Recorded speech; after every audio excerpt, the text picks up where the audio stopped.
welcome back to V8 Creative and part 25 of the Ultima RS build, and on this episode we're focusing on instrumentation.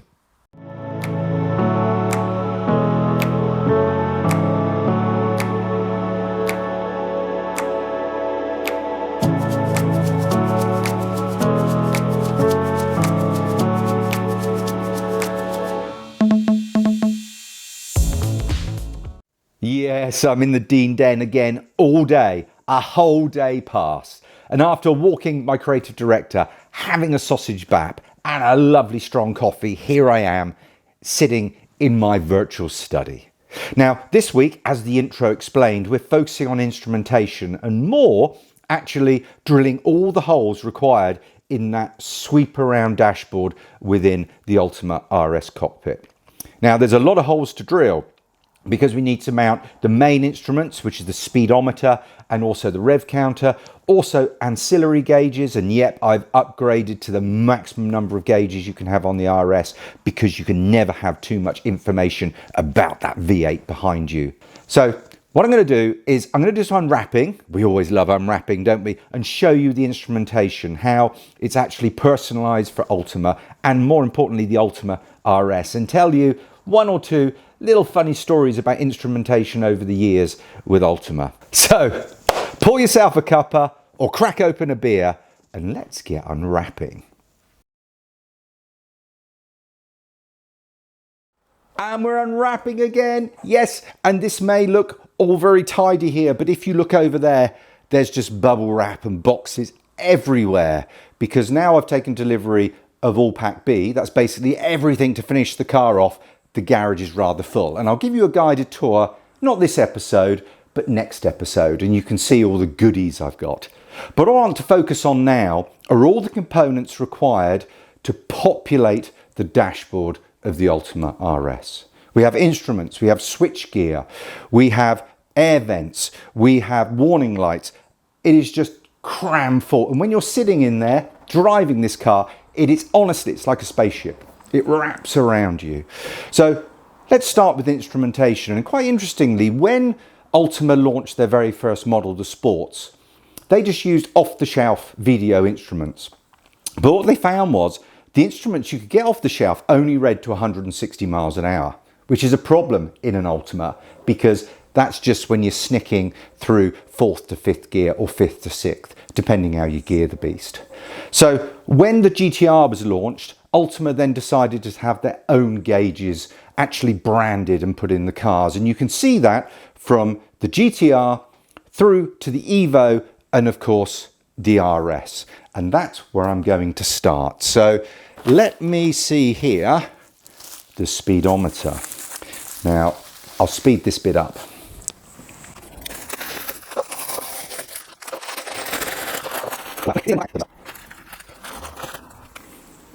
Wow, look at that. Now, I'll put an insert in up there so you can see what it looks like, but it's got a beautiful black bezel. The face is in the silver, and that's why I chose those sort of grey wheels, because it matches. We have the Ultima RS logo, and it goes up to 440 kilometers an hour, no less, 280 miles an hour. Wow. 60 is down here. 60 is like here. So there's all this way to go. Anyway, beautiful gauges, really nicely presented. And yes, with its own wiring loom that clips in the back here, and there's a reset probably for the trip on the instrument. Now I'll save you unwrapping all the instruments. We have the tacho, of course. Now I will unwrap one of these auxiliary instruments, because why not? And here we have the oil temperature. Now again, matching with colour of the bezel and the actual background of the dial, branded Ultima RS. And as I said, I've gone for as many instruments as you can get. So we have the voltmeter, we have water temp, we have fuel level, and then we have oil pressure, and then oil temp. Oh, I just love my gauges, and don't they look stunning? I love these analog gauges. It just really suits the RS, the ethos of the car. Of course, you can get an electronic dash if you want, but nah, I like the gauges. I like the gauges. So that's the next instrument. We'll put these over here. So we have here the voltmeter, oil pressure, water temp, and then we have the fuel gauge. And these come with senders. Here we have the water temp sender, but the rest of the senders are either in the engine when you get them, or they get readings from the ECU, or they're already connected to the loom. Next, we have the engine start button, of course, in its own bag. You would expect no less. I'll put a little image up there so you can see it. Next, we have in here, this is the electric mirror set. Obviously the mirrors, the beautiful carbon mirrors, are already set on the car, but in here we have the glass and then also the adjustable little stick there, how you can adjust them when you're sitting in the car. Next, here we have warning lights, and we also have beautiful buttons which are finished, lovely, they're finished in black. How beautiful is that? And what they do is they illuminate with the icons, and all of these fit perfectly to the Ultima loom.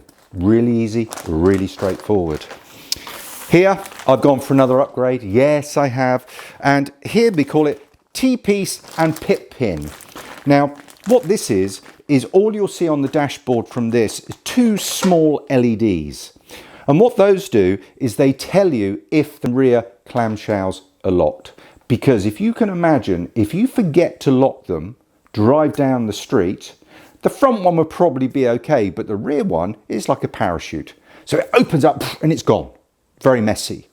So what this does is they have little micro switches that are in the latches, and also you have actually a physical pin that's behind your head, and that actually you can actually push that in. Because I tell you what, when you get in one of these Ultimas and you put all the straps on and then you go, did I lock that rear clamshell?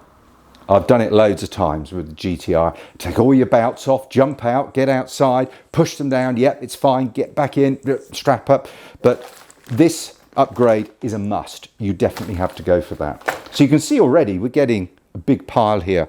And then of course, finally, we have here air vents. Now, I showed you these in one of the very early episodes.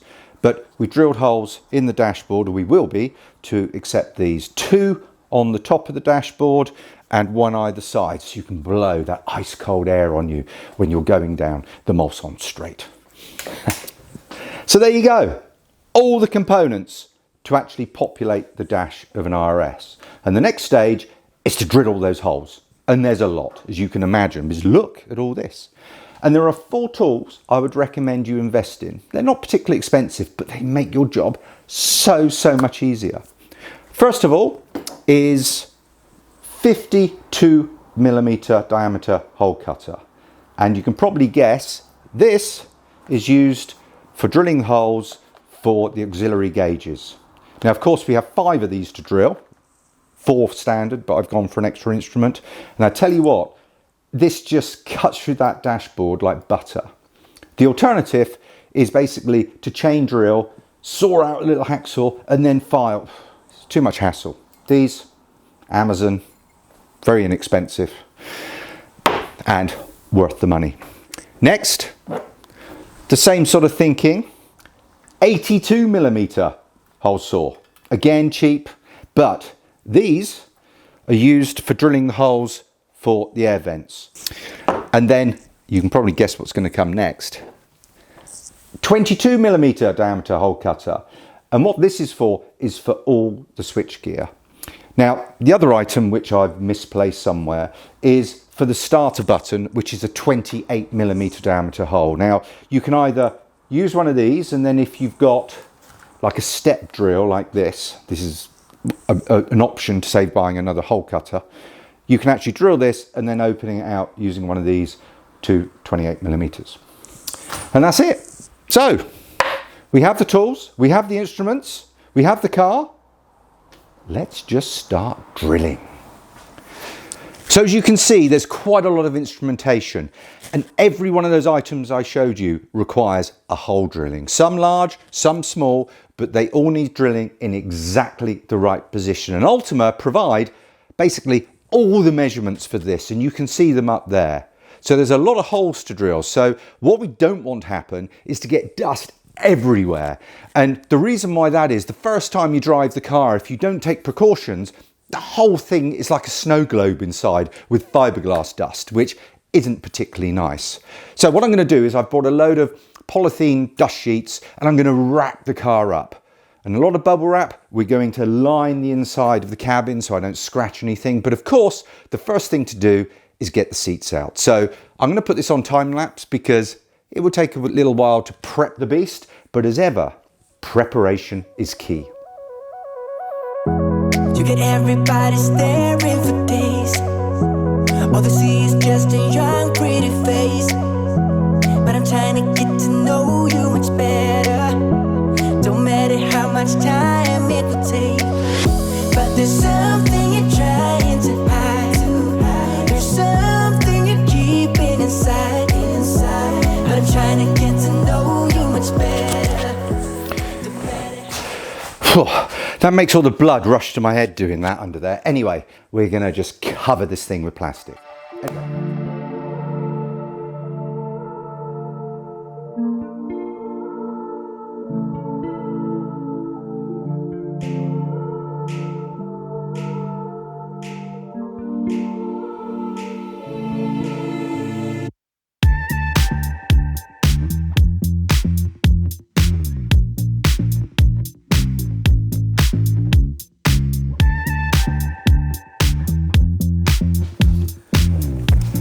But there we go. The inside fully protected by miles of bubble wrap and the exterior covered as much as possible so the dust doesn't get it doesn't lay on the bodywork. It's just far easier to throw this stuff away once we finish cutting.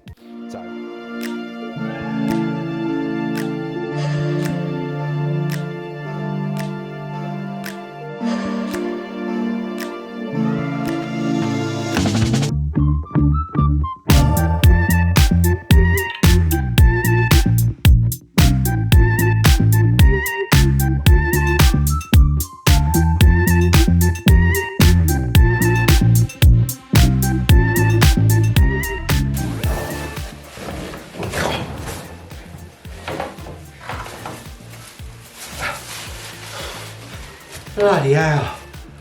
Oh.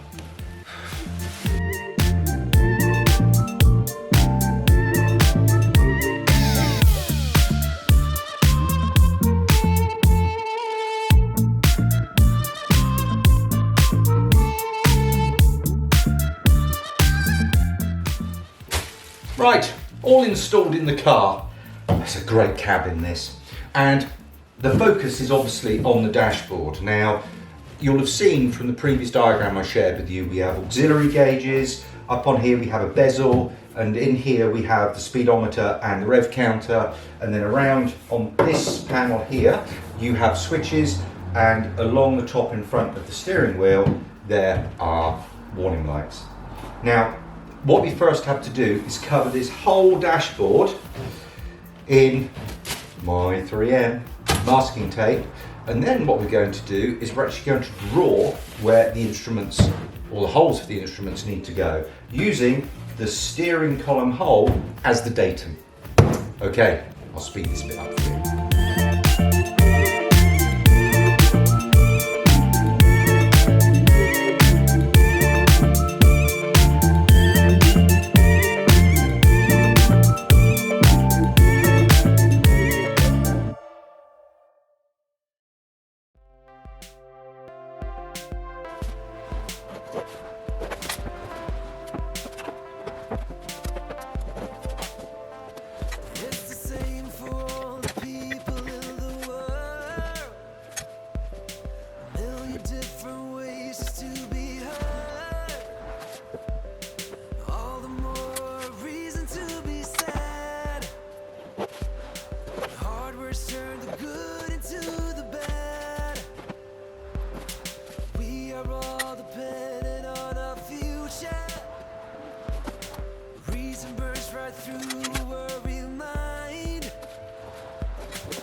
And that's it.